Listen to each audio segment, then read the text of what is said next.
আসসালামু আলাইকুম। আমি আজকে রান্না করব মুরগির গোশত দিয়ে খিচুড়ি। তার জন্য পেঁয়াজ কুচি করে নিয়েছি, তারপরে কাঁচামরিচ, আদা, রসুন, এলাচি, দারচিনি, তেজপাতা।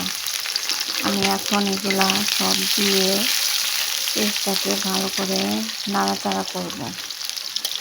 তারপরে দিয়ে দিলাম আমি আদা পেস্ট, এটা আমি বরফ করে রেখেছিলাম, সেটা দিয়ে দিলাম। দিয়ে দেওয়ার পর এখানে দিয়ে দেবো 1 চামচ লবণ। লবণটা দিয়ে দেওয়ার পর আমি আবার একটু নাড়া দিয়ে নিলাম। নাড়া দেওয়ার পর এখানে আমি এটাকে একটু ভাজার জন্য ওয়েট করব। ভাজাটা একটু পেস্টটা নরম হয়ে আসলে আমি এখানে দিয়ে দেব নাড়াচাড়া দিয়ে। তারপর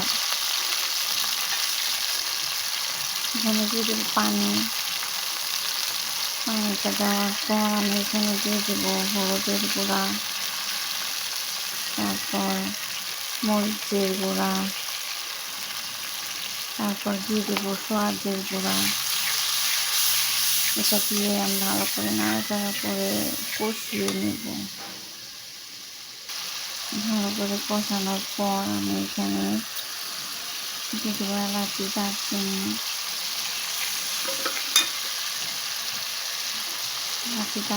দিয়ে আমি এটাকে ভালো করে নাড়াচাড়া করে নেব। যে পর্যায়ে তেল চলে আসছে তখন আমি মুরগির মাংসগুলো দিয়ে দিলাম। দিয়ে এটাকে আমি ভালো করে নাড়া দিয়ে নেব।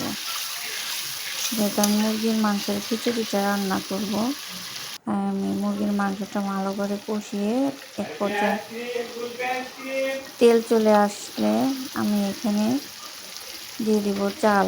ভালো করে ধুয়ে রাখা চাল আর ডালটা আমি এখানে দিয়ে দিব।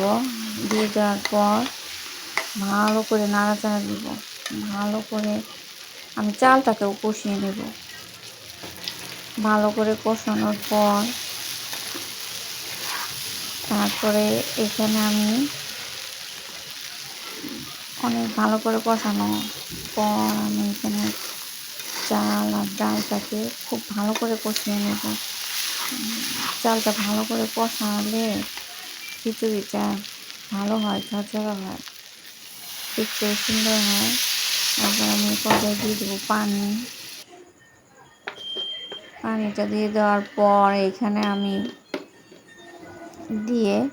পানিটা দিয়ে এখন আমি দিয়ে দিব লবণ। লবণটা দেওয়ার পর আমি এখানে বলক আসার জন্য ওয়েট করব। এক পর্যায়ে বলক চলে আসছে, এই যে এই পর্যায়ে চলে আসছে। তারপর আমি এটাকে হওয়ার জন্য ওয়েট করব। এটা কি জানি একটা পড়েছিল, তাই আমি ফেলে দিলাম। কাঁচামরিচের বটুর মতোই আর কি, হয়তোবা এটা আমি ফেলে দিলাম। ফেলে দেওয়ার পর এখন আমি এটাকে একবারে হওয়ার জন্য ওয়েট করব। এক পর্যায়ে দেখেন এরকম চলে আসছে। এই যে হয়ে গেছে আমার খিচুড়িটা, দেখেন কত সুন্দর হয়েছে, ইয়ামি ইয়ামি। আমি জানি আপনারা আরও ভালো করে রান্না করতে পারেন। এই যে আমি পরিবেশন করেছি, এ পর্যায়ে এরকম চলে আসছে। আলহামদুলিল্লাহ।